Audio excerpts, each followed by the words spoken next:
Well, howdy there, Internet people. It's Belle again. So today, we're going to talk about Trump, the House, the Senate, and favorites. So I got a message, and the answer is relatively simple. But when we expound just a little bit, it gives us a lot of insight into how DC actually works, especially in comparison to how we sometimes think it works. Okay, so here's the question. Quote, "Can you explain what Trump's plan is with the House? He's up to something. He keeps picking people from the House and narrowing his majority there. Why not take some people from the Senate? I just feel like he has a plan nobody sees." So the simple answer is Trump has more control over people in the House, and therefore they say the things he wants to hear on TV, and he believes they'll obey him more. And he's really not wrong when they're in the House, definitely more so than the Senate.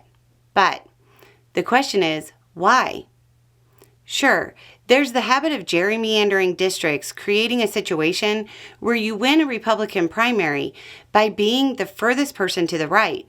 In heavily gerrymandered districts, the general election is kind of guaranteed win. So, it encourages candidates to pull out all of the stops during primaries. They say whatever it takes and try to push the envelope to the right, and it usually works. That puts them more in line with Trump's rhetoric. In the Senate, races are statewide, so they can't be as radical. They need the independents. But that's only part of the story. Elections in the House of Representatives are every 2 years. Those who don't do what Trump says will face Trump's wrath during the midterm primaries. That makes them more compliant. In the Senate, on the other hand, things are different. Their terms are 6 years.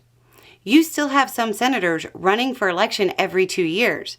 But that's because, per the U.S. Constitution, senators are divided into 3 classes.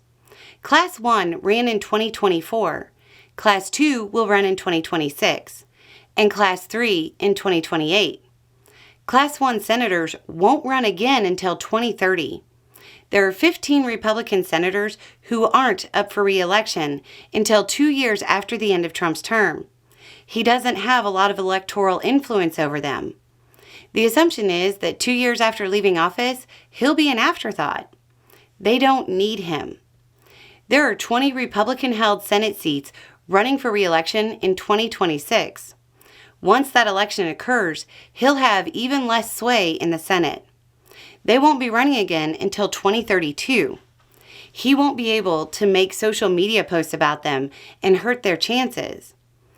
The loss of influence didn't play out during his first term because there was a chance he could be re-elected. So he had more influence in the Senate. I wouldn't mark Trump's love of the House down to some master plan as much as they say what he wants to hear because they're worried about him damaging their election chances. Since they say whatever he wants to hear, he likes them more. He may not understand how his choices have made it harder for him to have a transformative first 100 days. Anyway, it's just a thought. Y'all have a good day.